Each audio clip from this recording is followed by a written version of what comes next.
Olá, meus amigos.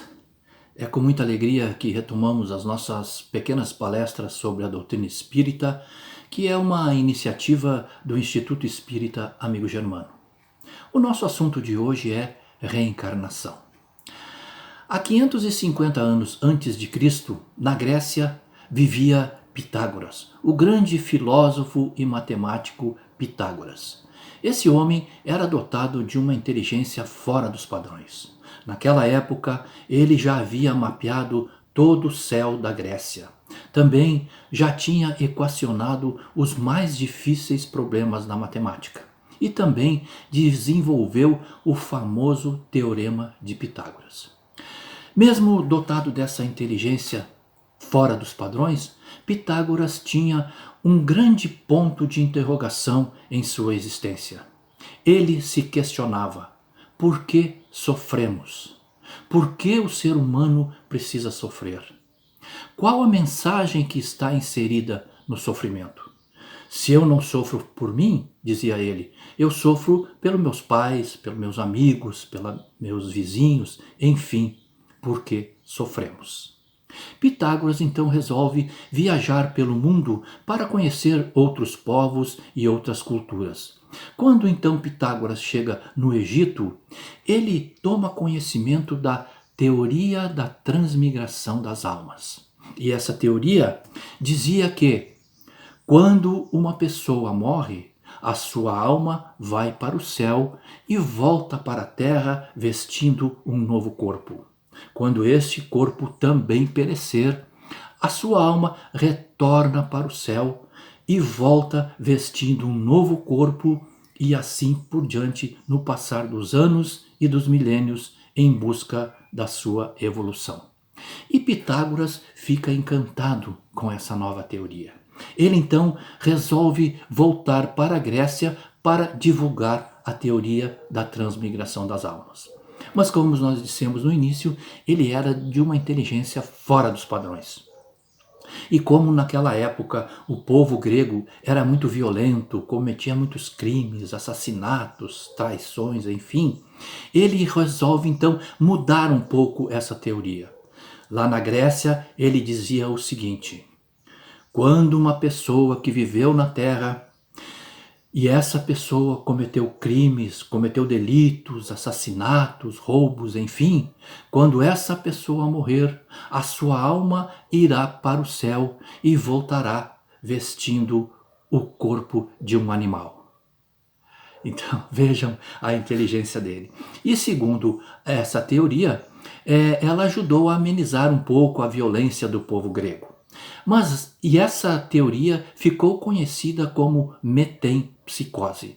E ela durou mais ou menos uns 200 anos, até a chegada de Plotino, também um grande filósofo grego, que dizia: mas se o homem busca a sua evolução, se ele vier vestindo um corpo de um animal, ele estará regredindo.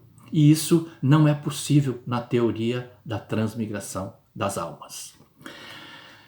Outras religiões reencarnacionistas que nós conhecemos, o confucionismo, o budismo, o hinduísmo, o Rosa Cruz também, e também o próprio cristianismo, né? E isso fica bem claro quando Jesus nos diz que ninguém verá o reino de Deus se não nascer de novo. Também Jesus comenta que João Batista era Elias reencarnado. E a reencarnação durou por muito tempo no cristianismo, até o segundo concílio de Constantinopla em 553 depois de Cristo, que o imperador Justiniano e sua mulher Teodora decidiram proibir a crença na reencarnação por achar que a crença no inferno eterno seria mais conveniente para coagir as pessoas à conversão. Já no século XIX, então, vem Allan Kardec, né, que organiza a doutrina espírita, né, onde está contida a reencarnação. E é através de Kardec que nós vamos conhecer mais a fundo, de uma maneira mais específica, o processo reencarnatório. Depois, já no século XX, nós vamos conhecer Ian Stevenson, que era um professor da Universidade da Virgínia, nos Estados Unidos, que estudou profundamente a reencarnação. E ele estudou mais ou menos 2.000 casos reencarnatórios através do mundo, inclusive aqui no Brasil. Também a doutora Ellen Van Bach, que era uma australiana que se radicou nos Estados Unidos. A doutora Ellen tem um livro chamado Recordando Vidas Passadas.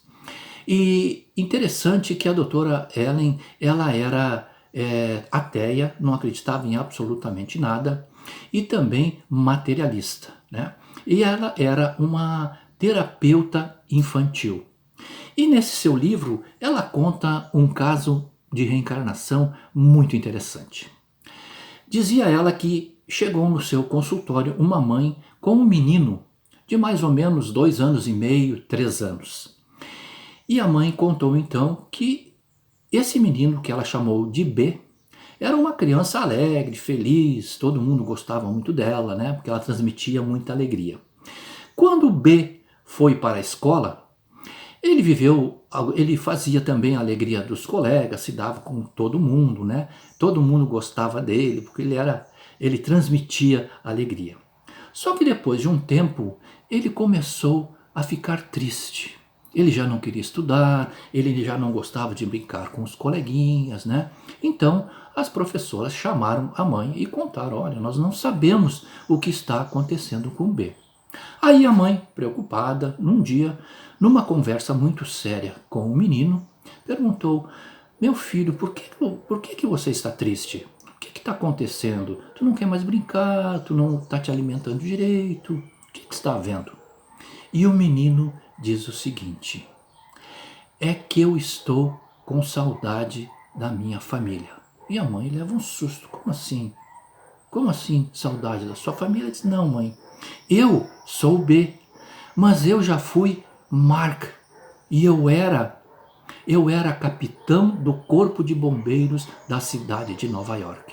E a mãe fica muito assustada com o que o menino diz. E ele diz que estava com saudade dos seus filhos e da sua esposa.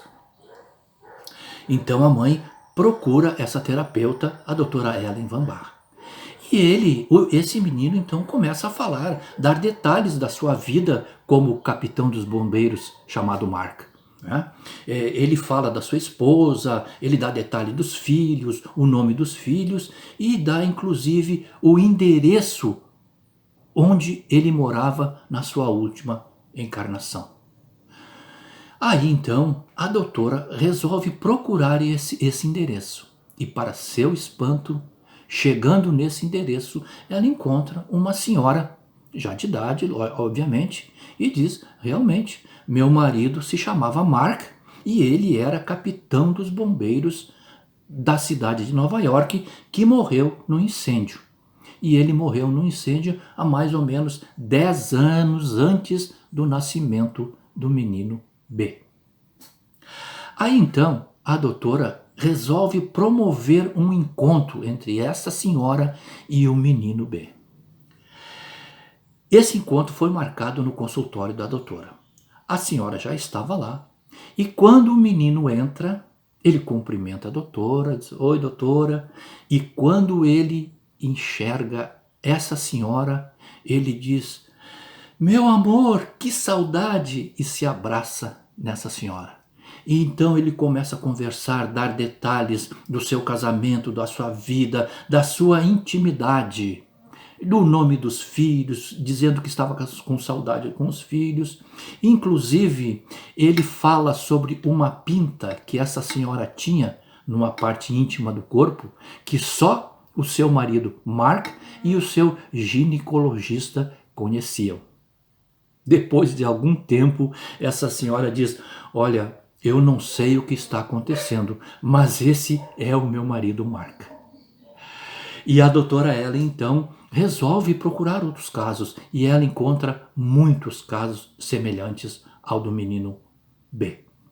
E constata que, com o passar dos anos, lá pelos 5, 6, 7 anos, essa memória encarnação anterior, ela vai desaparecendo lentamente. E o menino depois tem uma vida totalmente normal. Para encerrar, meus amigos, eu gostaria de encerrar com uma frase do nosso querido Chico Xavier, que diz o seguinte: sem a ideia da reencarnação, sinceramente, com todo o respeito às demais religiões, eu não vejo uma explicação sensata, inclusive para a existência de Deus. Por hoje era isso, meus amigos. Um grande abraço a todos, fiquem na paz e até a próxima.